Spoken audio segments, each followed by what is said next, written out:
of me in the chat too. Perfect. Good afternoon, everyone. Let's see, looks like perfect. Everybody is muted. Welcome. This is our first teacher webinar for the, what year is it, 24-25 school year. We've had an admin session in August, but this is our first one for teachers and other leadership roles. So welcome, and we appreciate you being here with us today. I am going to put the bit.ly for today's session in the chat. And then Catherine and I will both be kind of manning the chat throughout the session and posting it in there as more people join. We have a lot registered for today, so we appreciate your patience as we post that slide deck in numerous times as people are joining. But I'm going to go ahead and get started just so we can be respectful of your time. Let me share my screen. There we go. Perfect. All right, so today is September 16th, and this is our new teacher support. Not necessarily that you are a beginning teacher, but you might be a new teacher to Schoolnet, the platform itself, or you just might need a refresher. So whatever the reasoning is for you joining us today, we greatly appreciate it and appreciate your time on this rainy Monday afternoon. And we're going to go ahead and get started. First thing, just real quick, to let you know who we are. My name is Rebecca Stokes. I am the product manager for Schoolnet for NCDPI. My email address is on slide 2, and I encourage you to use it anytime you have questions. Every district has a Schoolnet support with a product lead and backup that are there to help you. But of course, Catherine and I are here to assist you as well. And we are extremely fortunate to have Catherine Simone with us with Pearson. Catherine, would you like to introduce yourself? Sure. Good afternoon, everyone. Nice to see you here. Catherine Simone. I am the implementation manager for Schoolnet with North Carolina, and I look forward to working with you today. Perfect. Yes, so someone just posted in the chat. So with the Teams webinars, the camera and the microphone are defaulted to be off, so no worries about not being able to turn on your camera. You should be able to use the chat. We have learned that some districts have a security setting up that might block the use of the chat in Teams. So please feel free to use that Q&A feature as well. So Catherine and I will monitor both just in case someone has a question. And then, of course, you can always email us as well. I've had people do that, but just know I'm not going to check my email during the session. So if you email me during the session, I'm not going to see it until afterwards, but I'll make sure that I get a response to you. Okay. All right. I am going to turn off my camera just to save my bandwidth here, especially with the rain. I don't know about all of you, but my Wi-Fi always seems to be a little bit slower when it's raining. So I am going to turn that off and I'll cut it back on towards the end. Rebecca, what teacher are you using in I'm going to use my favorite, 203. I always seem to go with 203. All right, just needed to know. Thank you. Yeah, of course. So we do have a few housekeeping things, and then we'll go ahead and hop into the platform. So if you are with us today on the live webinar, you will receive 0.1 CEUs. I will email everyone a certificate as well as the recording from today and the slide deck. It usually takes me by the end of the week to do that. So no fear if you have not received anything by tomorrow, but you should get something from me by Friday. So you just want to make sure that you did register with your email address so that I have that on the attendance records to be able to send that out to you, okay? All right, and we already talked about not being able to unmute, but you can use the chat. And of course, again, we thank you for being here, but let's go ahead and get started. So the goals for today are to talk about how you can use Schoolnet, what information you have available to you on the homepage and the student profile, how you can create and deliver an assessment, and then how you can view your results. So that is a lot to fit into 1 hour. So I apologize if at any point I am going a little bit faster than what you prefer, just so we can try and fit everything into this hour. But I'm going to go ahead and hop into the training site. One thing to note is that when you are accessing Schoolnet, if you are a first-time teacher, you are going to access Schoolnet by going to your NC Ed Cloud. It looks like this. And at the very bottom of the apps in your screen, you will see Schoolnet. Since it is alphabetical, it's going to be a white circle with a red house. That's actually not how I can log into it, ironically, but that is how you will access Schoolnet. So when you first click on that icon, it is going to say welcome back, and it's going to have your name and that your role is either leadership, teacher, or staff, and then it's going to have the school that you are located at. If for some reason, when you click on the Schoolnet icon and it gives you a screen asking you to verify your role, that is a student information system issue. So whether your district uses PowerSchool or Infinite Campus, since we have a phase 1 and phase 2, then you will want to speak with your data manager because you are given Schoolnet roles in the SIS. So if at any point you ever get something that says verify your role, you're going to need to contact your data manager because they are the ones that can give you access to Schoolnet through the SIS. So I want to go ahead and clarify that because I know that always comes up. But once you are in to the platform, and I just realized something. If you've ever been on a session with me and Catherine, you know that I always have afterthoughts. On slide 8, if you are unable to access Schoolnet through your NCI Cloud, if it is giving you the screen asking you to verify your role, we do have a link to the training site, and we also have a username and password for you if you would like to follow along in the training site or in your live site, or feel free to just view the screen of what we're talking about. But did want you to know that you do have access to a training login if you would like to follow along with us. All right, so this is the home page. There's a few things that I want to point out. The first one is your splash page. So let me go to the live site where I can show you this. So the splash page is going to be as soon as you log in, and it's going to say NCHBIIS Schoolnet splash page, okay? This just means North Carolina Home Base Instructional Improvement System Schoolnet splash page. And this is information here from Catherine and myself. Okay, so you can see we've got the copyright information listed here. If you keep scrolling, this is where the webinars are. So this is where you can register for any future webinars, and this is also where I will post recordings.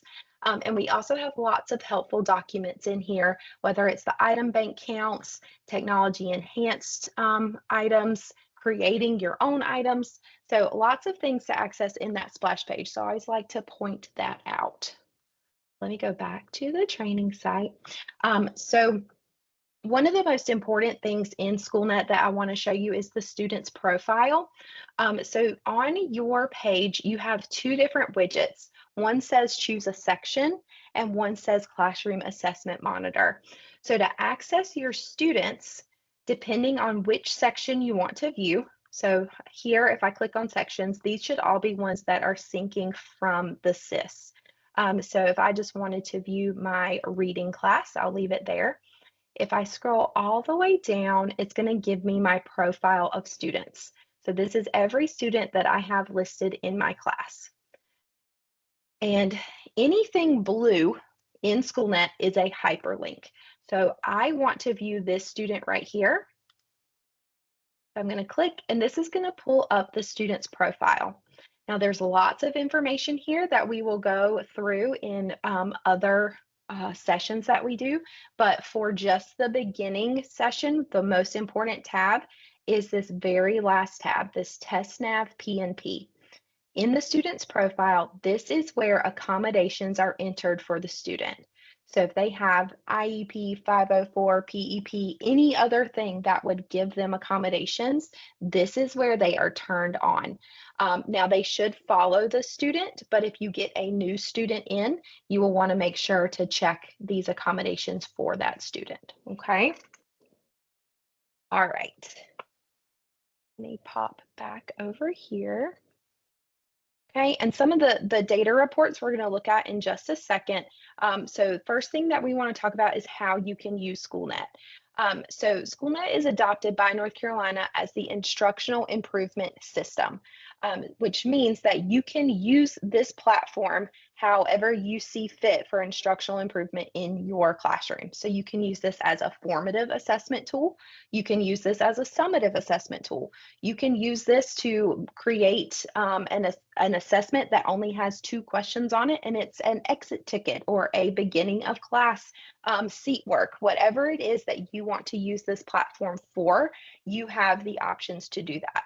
Now, within your district, they might have different specifications of how they want you to use the platform, but just know that it can meet a variety of needs. Okay, so I'm going to come over to the left-hand side, and I'm going to go in my navigation bar to the assessment tab. I'm going to click the drop down, and you have 3 different sections. So you have one that says test, one that says items, rubrics, and passages, and one that says test co-authoring. Okay, so we can either go in and create a test, and we would want to choose manual. If you have ever used the platform before, you might have seen Express Test. It is not currently functioning. It will be repaired this weekend, but we always recommend a manual test anyways, because you are the one that is actually taking ownership of the assessment. You are the one that is selecting what questions your student sees. And you are not asking the platform to do it for you. So we always recommend manual, especially for CTE. If you are a CTE teacher, we always recommend manual, but Express is an option after this weekend's update, but just know that Catherine and I will always recommend a manual test. You also have the option of finding your questions first and then building a test, which also works. It's really just a personal preference, whether you like to create the test or find the items first.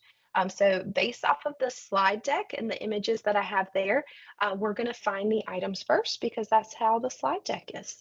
So I'm going to go to this second option where it says items, rubrics, and passages, and I'm going to go to find, and I'm going to click find items. Okay. Now, there are several banks that you have access to in Schoolnet. So I'm going to click select banks, and I'm going to go over some of these. And actually, let me go to the live site where we have all of the banks. So find items. And I'm just going to give you a brief description, okay? So the item banks have asterisks, and that is because we want them to show at the top of the list, okay? So you have a Key Data Systems bank and a Key Data Systems Spanish bank. Key Data Systems is a bank that we purchase from the vendor Renaissance to provide additional content for you to use in your classroom. You do have a Spanish item bank, which means that the questions, passages, everything is written completely in Spanish, okay? If you are a CTE teacher, then you have your own bank here that contains all of your content. We also have a Math Sets bank from DPI. If you are a teacher, you will not actually see this benchmark bank, but if you are leadership, then you will see the benchmark bank. Classroom teachers, you will see a classroom bank as well, and a released bank.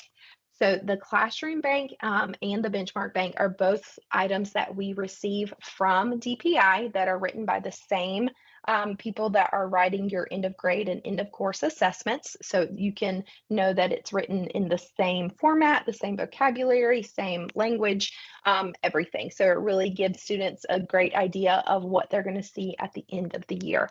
So if I was creating an assessment, and I might be using this as a formative, so I'm just going to make it 10 questions based off of the standards that we've covered this week in class. I personally would choose Key Data Systems and Classroom Bank because those are going to be the 2 banks that have the most content questions for me, okay? But I'm actually going to go back to the training site, and let's see what I have in here. Let's see, so I have the Classroom Bank, and I do have key data systems there. So I'm going to select those two banks, which means that the system is only going to pull from those two. You don't have to select a bank here, but it's going to pull from all of the possible banks. So if you know that you only want the classroom bank and the key data systems, then I would select them here. And since I'm in the training site, I do have several subjects and grade levels selected. So instead of changing them here, I'm going to come right down here where it says all filters, and I'm going to click here. And then I can change my subjects. So I feel like I normally am doing math, so I'm actually going to go with ELA today for this example. So I'm going to uncheck these other subjects. There we go. And for grade level, I'm going to go with a middle school. I'm going to go 8th grade. Okay. Just for those people that joined late, sorry, Rebecca, oh, you're just good. Go to the chat, and I've been posting the link to this slide deck that goes along with what Rebecca is demonstrating.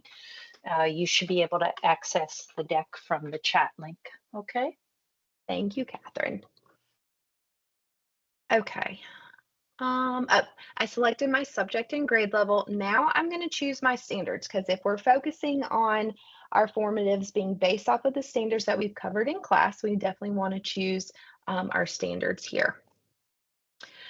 So I have my ELA and I have 8th grade already selected. And then this is going to show the standards that we have within this subject. Now, to the right-hand side, you're going to see numbers. That lets you know how many items there are just in the entire category of language, reading, etc. So I'm going to want to click this arrow to start dropping it down so I can narrow it down by individual standards. So I'm going to click the arrow, and then I'm just going to go with informational text for this one. But again, I don't want to click this plus sign because I do not want to look through 1,807 items. Okay, so I'm going to keep narrowing it down. And let's go with RI3, and I'm going to keep narrowing it down. So I've got RI3. If I hover over the text, it's going to actually show me what that standard is. And I have 228 questions that are aligned with this standard. Now, one thing about Schoolnet is you are going to want to click this plus sign to add it to your bank of questions, okay? If I were to just select the words right here, the text, notice over here it says RI3, but I do not see a number.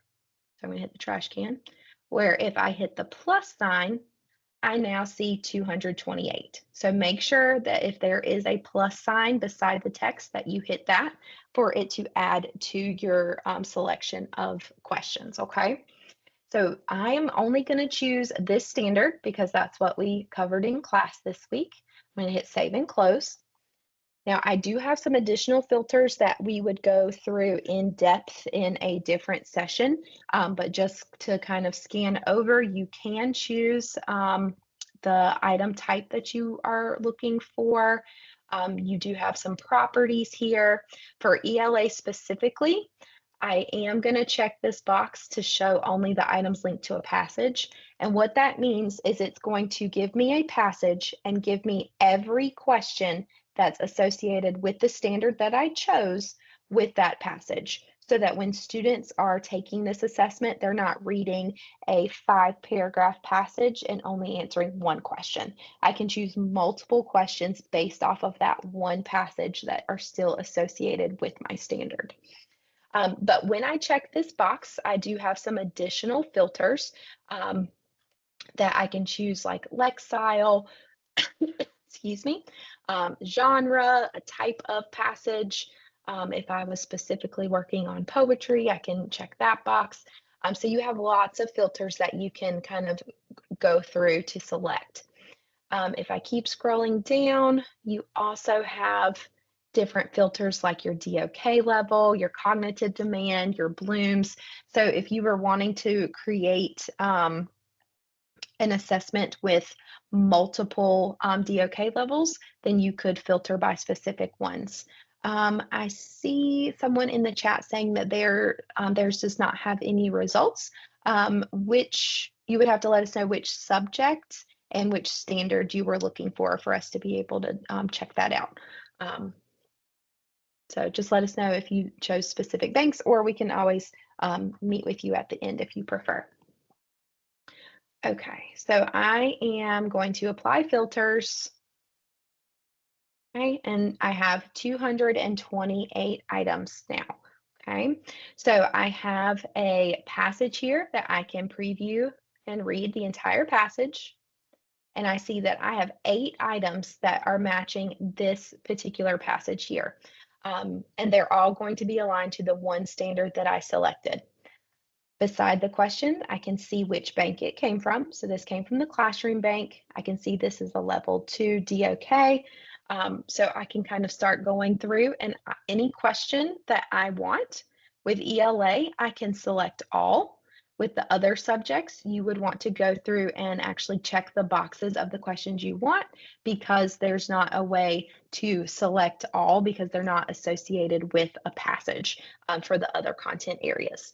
So I'm going to go through and I'm just going to select, let's say, 3 of these, well, 4 questions. And I can see here that I have 4 items. And now I want to do a different passage. So I'm going to scroll down, and here I have another passage, and I have 5 questions.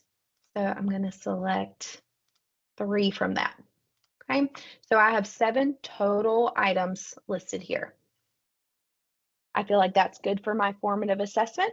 So I'm going to come where it says item actions, this blue box, and I'm going to click add to test. Okay. Now, if I had previously created an assessment and I just wanted to add these questions to it, then I could select any of these here, but I actually want to create a new test since I selected questions first. So I'm going to click create a new test with these items. Okay, and this is where I'm going to actually start building my test. You do have to complete anything with an asterisk. So it's just 4 required things that you have to have for your test.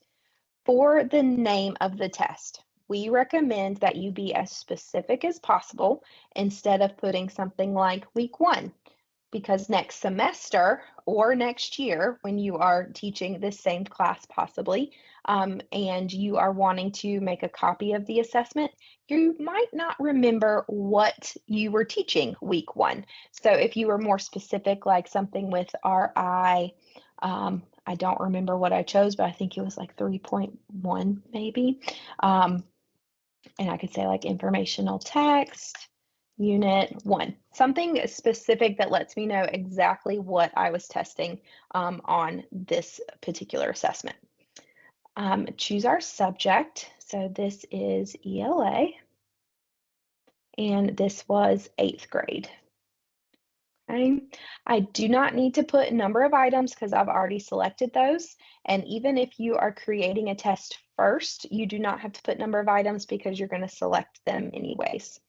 My standards document, I am going to choose ELA. And those are all of the things that are required in order for us to save this test. Okay. All right. Now, test category, I'm going to hang out here for just a second because depending on what roles your PSU has given you, you might see some additional test categories. So my classroom means that you are the only one that can see this test. You can deliver it to your students, you will see the data, but my classroom means no other teachers would be able to view this assessment and make a copy of it, which is completely fine. But some districts give you the permission to share assessments. So you might see an option also of a shared classroom assessment. And what that means is that I am creating the test to give to my teachers, or to give to my students, excuse me, but other teachers in my building would be able to search the test, make a copy for their classroom, and deliver it to their students. So it's just an option of what your district gives you permissions to do. But my classroom is your copy. So if you ever leave the school or the district, my classroom assessments follow you wherever you go. Okay. All right, so I'm going to leave my classroom. I'm going to leave all the rest of this at default. And I am going to go through these just because it is a basics and I want to explain some of the things that you want to pay attention to. So in the test item defaults, I'm going to expand this out. We're going to leave all of this alone. This is not anything that you need to worry about because it is just formatting. So once you feel more comfortable with Schoolnet, you can go in and choose how you want the answer choices to look and things like that. But just for a basic, so we're going to skip on down. There are two things here that I want to point out. If you are math or science and you need a manipulative to show, okay, it's going to default at use item settings, meaning if the question has a calculator or a manipulative already set to it, then it will show. But if you want one to show for the entire assessment, you can click yes, and then you can choose which calculator, ruler, protractor you want to see. And actually, I just realized that in the live site, you actually have some additional calculators.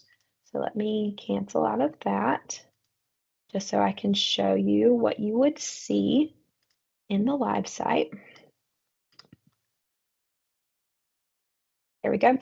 So in the live site, you also have some Texas Instrument calculators that you can apply as well. So I wanted to make sure that I pointed that out. But any of these that you needed to show for the entire assessment, you can just check the box and it will show as an icon for the students to see. One other thing I want to point out is this formula reference sheet. So if you have a document that you want students to be able to reference during the test without pulling out a sheet of paper from their binders or what have you, you can click upload and upload a file that will show as an icon for the students as well.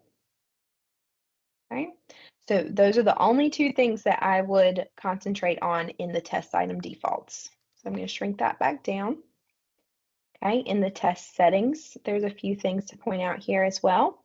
Again, we're going to leave all of this at default, but this right here is probably the most important. So your accommodations. We showed you how to turn accommodations on in the student's profile. That is letting the system know that that particular student needs the accommodation. Here, this is letting the program know that this test needs to offer the accommodation. It has to be in both places. So if you know that there is a possibility of someone in your sections that needs a line reader, magnifier, or text to speech, this is where you would turn it on. But since I know this is an ELA assessment, I'm not going to turn text to speech on for that particular accommodation. Okay. All right, I was checking the chat. Thank you, Catherine, for answering those questions. Okay, checking my time. Perfect. Can I just jump in real quick for the CTE folks? Of Those of course. you that are searching for CTE items, you do need to use the standard filters in the item banks and choose career and technical development, career and technical education, sorry. Yeah, of course. And so I can just pop over here just to show for CTE specifically, if we are finding items, we can select the CTE bank where there it is. And then I would just hop right here to select standards. Correct, Choose bypass CTE. the subject grade. Yep. Go to 9th grade because that's when they start, 9th through 12th, and then you will see the items for the particular courses that we have received this year. You have to click the arrow and then you can see the course name. Okay. Just one cautionary thing, the CTE they're custom standards, so it is a little wonky in the system. Don't just rely on that count in the aligned items count. I would click the plus sign for any course and just click the plus sign next to a course. Yep. And then say save and close. And that's where you're going to get the true count for how many items are aligned to that particular course. So CTE is loaded by course, so they're a little bit different. The person that is looking for the IM21, are you sure you're in the correct bank, in the CTE bank? I don't really have any. It's woodworking, IM21. Let's see. It's under trade and technical education. The bottom one, okay. Open up the arrow, and then it should have been right at the top, I believe. It's the first one. Woodworking one. Yep. So I've got 195. So if I hit the plus sign and save and close, yep, I see 195 items there. And then for Sherry, your question, so of my team, your team doesn't have the or the classroom bank? Yeah, I'll say, because the classroom bank should be to everyone. Yeah, the classroom bank should be everyone. So Sherry, if you wouldn't mind, on slide 2 is our email addresses. If you could email us some of your teammates that are saying that they do not see the classroom bank, but also I just thought about this. Sherry, when they are clicking select banks, are they saying they don't see it in that list there?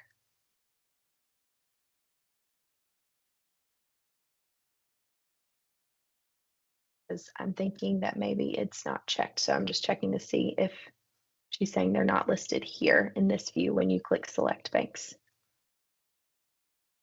And they're saying that it's grayed out, that they can't choose it. In the production site or the training site? Going back and checking the permissions. Sherry, are you in the live site? You logged in with your own username and password? The real site, okay. Let me go back to that. And let me get out. For it to be grayed out, I've never seen that one. I've never seen it being grayed out. That's always fun to get to hear of a new one. Okay, so let me. I'm gonna. What school are you from, Sherry? Can you put your school in your PSU in the chat, and I can make sure. Thank you. Perfect. Thank you. So while Catherine is working on that, I'm going to come back here just because of time. I want to try and stay focused while Catherine is working in the chat. Okay, so we talked about test item defaults and we talked about test settings. There is one more thing that I want to talk about, and that is restrictions. You can place restrictions on your assessments for what you want your students to see after they take the assessment, I should say. So for the restrictions, no restrictions means that after the student takes the test and they submit it, they can log back in using that test code and they can see the questions and the answer choices. So you are basically saying that they have freedom to go back in the test, copy them down, take screenshots, and send it to someone who's in your third period section. Okay. And if that is what you are fine with, if it was just, seat work, you aren't worried about it, then that is perfectly fine. But what I personally, as a former classroom teacher that used this, what I always recommend is this option here where you can restrict access to the question and answer choice. But instead of it saying always, because I like to do test corrections, I would do before the end date because when you schedule this assessment, you can give a window of time. So I wouldn't have students do test corrections personally until that window was closed so that I didn't have to worry about students in my first section sharing answers and things with students in my third section. So it's just something to be aware of, that that's what no restrictions means. So you can definitely go through and choose what is best for you and for your students. But just know that when I explain this, I usually say like no restrictions is like total anarchy, and hide test from student profile is like Fort Knox. So it ranges in permissions, getting more strict the further we go down. So it's definitely something to consider. And in another session, I actually go through these a little bit more in detail. But if you have questions about these at all, please make sure to put it in the chat, and I'll be happy to answer those at the end of the session or to schedule a time to talk with you one-on-one. Okay. You do have an option of co-authoring, which means that you can create this test with another teacher. So all you would have to do is check the enable co-authoring box, and then you can start searching for a teacher in your building. But you also can, I wasn't sure if Catherine was in here or not, but it doesn't look like she is. But it does not have to be someone in your school. It can be someone in your district as well. So if all of the 8th grade ELA teachers in a particular PSU wanted to get together and create common assessments, then you can definitely do that. And you just would put everyone on the folder or test to be able to create assessments together. So if you do enable co-authoring, then you do have the option of saving to a folder, which I highly recommend just because it helps keep things organized. So something to consider there. Okay, so now that I've gone through all of these settings, I'm going to click Generate Test. And it's going to think for just a second. And what it's going to do is it's going to show me all of my questions on the left-hand side. So I can see that I had all multiple choice. I can see what passage this came from, what the question is, what the correct answer was, standard alignment. So when you're creating a manual test, you're viewing all of these questions. So it's almost just like another step for you just to make sure that these were the questions that you wanted to give your students. If you change your mind, you can click right here where it says item 1, you can click replace, and it'll take you right back to the item bank. It should keep all of your filters, and then you can just replace that question. Okay, so I'm going to hit close because I don't want to replace any of them. We also have the option here of seeing what it looks like for a student. So I can click preview and test nav. And it's going to load the assessment. And Catherine, I see someone has their hand raised, so I'm not sure if the chat is working for them. I don't know if you have the ability to unmute or allow their mic, but I just wanted to point that out. Okay, so here is the student view. So they would click Start Test Now, and then they would be able to see their passage and kind of work through the questions. So it's just a preview of what the student would see in their view. So let me get out of No, there. it's not letting me unmute them. Sorry. Okay. All right. So let's see. I don't know. Maria, can you put your question in the chat? It might not allow her because I know some districts it blocks the chat. So I keep I'm clicking unmute, but it keeps putting it back on there. I don't know what. Yeah.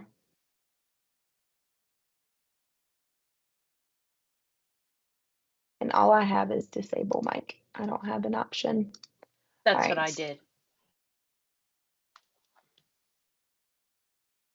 All right, so Maria, see if it will let you use the Q&A feature. Usually, even if the chat is blocked for you, it will allow you to do the Q&A. So see if it'll let you do the Q&A feature since it's not letting us unmute you. Okay. Let me go back to our assessment. So in theory, I would have gone through and looked through all of these questions just to make sure that that is still the questions that I wanted. So I'm going to click Return to Test Details. And this is where I would now give it to my students. So I forgot that I had done a co-author test. I didn't mean to do that. So just ignore what I'm doing for right this second. Just for our training purposes, wanted to look like this. Okay, so this is the test details page. This is your test ID. So anytime if you have a question about your assessment that you are sending to your Schoolnet lead or to myself, then you would want to make sure that you tell us this number here right underneath the title. And you also have a few tabs. So you have a summary, which is going to just show you the item types, the standard alignment, what the correct answer is, any of that information. You also have an item details tab, which will actually show the entire question and answer choices for you to kind of look through. The test settings are going to be any of the settings that you apply to the test, so like your accommodations or just the properties of the assessment. And if you need a paper copy, you have a downloads and resources tab. So this is where you would get a printed version of the student test book. You also have an answer sheet here that you can print as well. Okay, if I need to add any additional items, I can do that here. And if I need to edit any of the questions, I can do that here as well. We've already previewed the test, so I'm not going to worry about previewing, but I am going to finalize this test. And now I want to schedule this test. Okay, so there are 3 steps here, and one of them is the most important, but somehow gets missed more than others. So for the administration, you have to choose a window of time that this test is going to be available. So you're going to need a start date, and it'll automatically populate an end date for you as well. The training site still lives in the year 2022, so don't worry about my screen showing a past date. Yours would show the current calendar year. And then you have some options here. And one of those options, if you are Power School, you will see an option of sharing this test with your Power Teacher Pro Gradebook. If you are Infinite Campus, that is not available right now. But if you are Power School, then you can sync this to your Power Teacher Pro Gradebook. And there's going to be a checkbox right here that says that. Okay.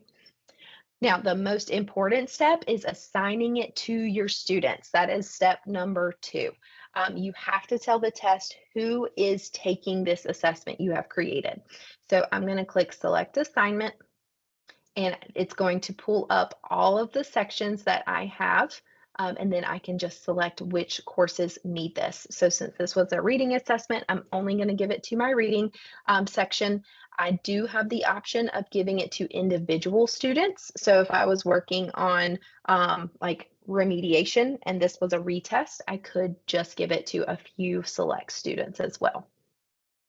I'm going to click Save. And then you have some online delivery options as well. This is the passcode that you would give to your students. That's what they're going to need when they log into NCED Cloud and click on the Schoolnet icon. They will need that code right there. And then you have a few settings that I encourage you to kind of read through to see what would best fit your needs. One of the most important ones that I personally like is this track and display student response time. That will show on one of our reports down to the second how long your students spent on each question. And you can also choose to have the students see their score as soon as they submit, completely up to you whether or not you have them do that. So I'm going to click Save and Publish. and it is going to be in scheduled. Now, since mine was in 2022, that's why mine says completed. My students had already finished it because I was scheduling this in the past. Yours would say scheduled, and once the testing window had begun, it would move to in progress, and when the testing window has closed, it will move to completed. So it'll go through these steps automatically. One thing I want to show you here before we hop over to the data reports is your Proctor dashboard. As long as your test was assigned, that's step number 2 that we just showed you, then you will see a Proctor dashboard on your test details page. And what this is a live view of the students taking the assessment.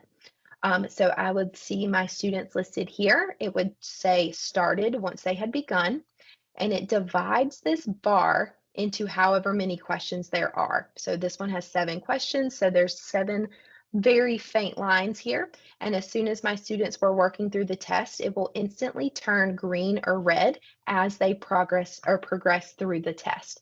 So if I just told my students to begin 5 seconds ago, and I already have a student that is all the way at the end and it's nothing but red, then I have time to intervene and kind of say, hey, what's going on? Let's slow down, those type of things.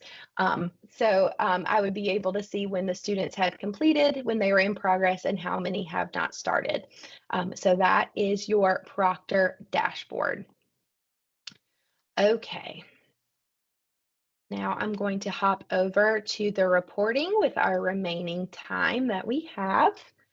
So we're going to pretend that this test is already completed and I have data for it. So I'm going to come over to the left-hand side to reporting, and I'm going to click where it says reporting dashboard. Okay, so this is going to list all of my assessments as I progress through the year that I have given. So let me choose one that has a lot of student data in it. Okay, this one has 16 students, so let's hope that it has multiple standards here. So when I click on the test, these are going to be all of the reports that you have access to for every assessment. So the summary is exactly that. It is a summary of how your students did. It'll have color-coded cut scores here, and it'll show you how the percentage of students in this section that performed in that particular score group, as well as how many students. If I scroll down, it'll list out the students, tell me the date and time they submitted and what their score was. I also have the option of viewing this by subgroup or standard. So if I click on standard, oh, this one only had one standard. Oh, I was hoping to find one that had multiple just for the view. Let me see if I can find one that has a few different standards on it. Okay, this one at least had 2 standards, so that'll help. So the test summary, exactly that. It just summarizes the assessment for you. But one of the most beneficial reports, in my opinion, is the standard analysis. When I click on that tab, it's going to show however many standards I assessed. So this particular one had 2 different standards. And if I scroll down, then it will show me the students and how they performed on those standards. So this one had 5 questions. That's what that 5 means. So this will give me a pretty accurate picture of how my students did. So I can click where it says average score, and it will sort my students based off of just that standard. So if I'm making my intervention groups, I can automatically see, well, these students didn't take the test, but I can look at this data and see that I have 2 students that are performing at 20%. They only got one of the questions correct out of this standard. So I know that I need to meet with these 2 students and intervene. Okay. I also have a large number that were in that 40%. And then I can see my students that have a pretty good grasp on this standard. And I can do the same thing for RI 3.8, click average score, and I can see how my students performed there as well. Scroll back up. Okay. The item analysis is another great report that actually breaks down the questions themselves. So it does take a second to load because it is pulling all of the questions that you had on the assessment. So we do have screenshots of these in the slide deck. But while I wait for this to load, Catherine, is there any questions that we needed to go over? No, no, we're good. We're up to Okay, date on the questions. perfect. Perfect. Okay. So this is the item analysis. So it's going to show however many questions I had on the assessment. So this one had 9 items, and it's going to show the proficiency of my entire section below. So looking, I can see 81, majority of my class did well, but whereas item 2, I only had 30.8%. So this is sorting by the items themselves. I can come over here and choose to change this to standards, and it's going to group the items by standard. So this was 3.8, and I had one question that only had 15.4% correct. Okay, so I can scroll down, and it's actually going to show my students. Notice right here the time. That's because in the settings, I selected that checkbox that said to show the students time per question. This is the report that it shows on, but I can see I have some students choosing a lot are choosing B. So I do have another A and D, but majority of my class is choosing B. So I don't remember what the question was as to why my students might be selecting B. So if I click where it says item 7, then what it's going to do is it's going to pull up that question. And this one, notice it says it's not available because it had a security setting for the teachers on this test. So this was more than likely a district benchmark assessment. But for a My Classroom assessment, it will show you the passage and the question. And then what it's going to do is it's going to show me what the most common error, so notice it was B, was for my section. And if it was a school or district benchmark, it would show that as well. So this is a great way to kind of go in and review the question to see, was it a unfamiliar vocabulary word? Was it the way that the question was worded? Or do my students truly not understand this standard? So it's just a great way to really break down how your students performed based on individual questions. Go back here. Another great report is the standards mastery, especially as we are getting into like the middle of the year and then towards the end of the year.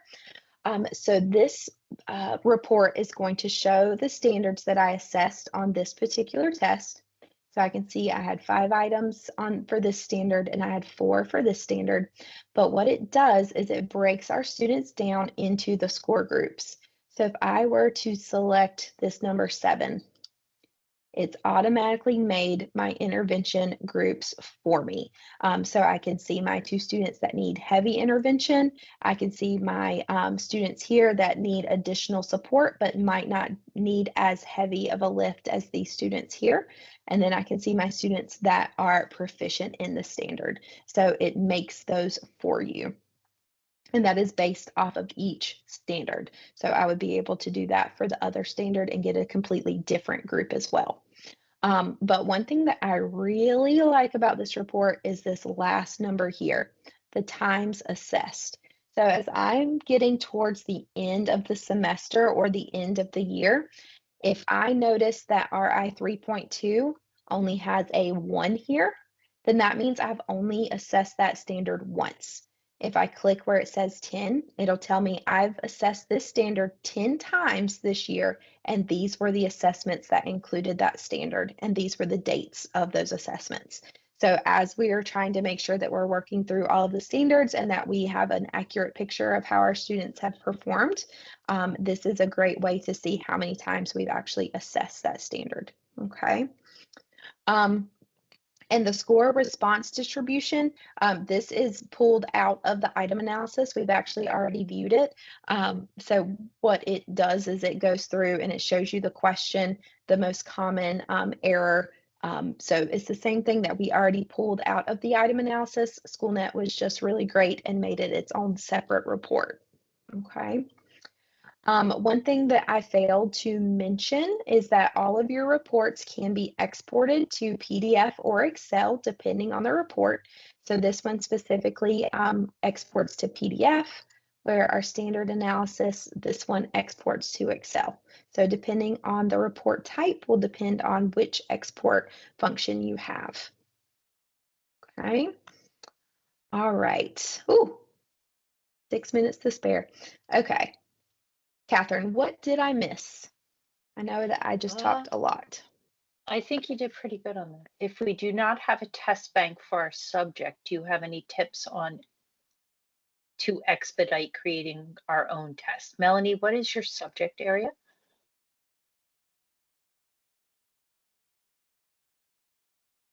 And while she responds, I do want to go to the live site to show you, because with this being a basics, we're going over how to find questions. But in your splash page, if you scroll past the webinars, there is a creating and converting questions help guide here. If it's green, if you click here, then this does go through how to create all of these different item types in Schoolnet if you are wanting to create your own as well. She said Oh, child development.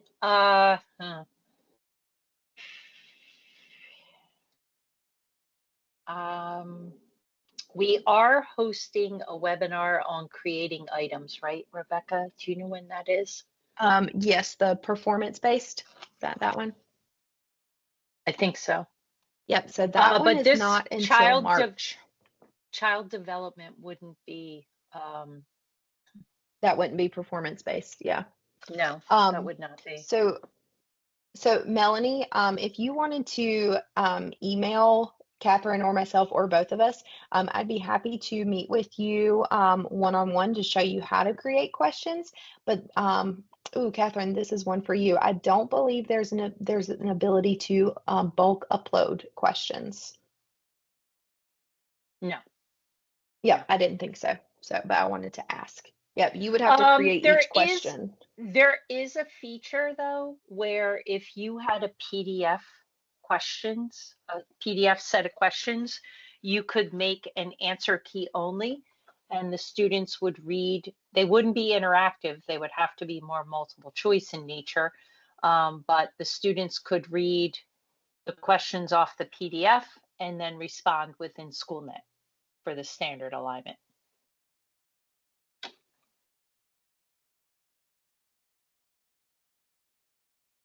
Perfect. So that would be completely up to you of which platform you wanted to use. Schoolnet can definitely be used for short quizzes or formative assessments, and it gives you those data reports. So completely up to you, unless it's mandated by your district which platform you use. But completely up to you for you to use whichever one you see fit. Yeah, of course. So the only other thing that I wanted to show you was just the webinars. We are doing a top 10 things you need to know September 30th, which is where we are going over the top 10 things in Schoolnet. If you are brand new, this was something that was requested. We're saying like, you know, we have new teachers or we have people that are not necessarily new teachers, but new to the platform and get a little overwhelmed. So they just wanted to know what are the 10 most important things they need to know. So that is what our session on September 30th is about. But we hope to see you there. But other than that, that is all that I have for you. Catherine, did you have anything you wanted to add to our Well, basics I session? think you did a great job covering everything. I tried. I was going super, super fast. So this session is being recorded, and we will post the recording here on the splash page for you to be able to access later. But other than anybody that wants to hang back for any specific questions that you might have, Other than that, I appreciate you joining us today on this Monday rainy afternoon at 4 p.m. We appreciate all of you. Catherine and I are here for any assistance that we can provide for you while you are going through Schoolnet and creating formatives or summatives for your classroom. But yeah, if anyone has any questions, we will hang back to assist however we can. But I hope you all have a great rest of your day.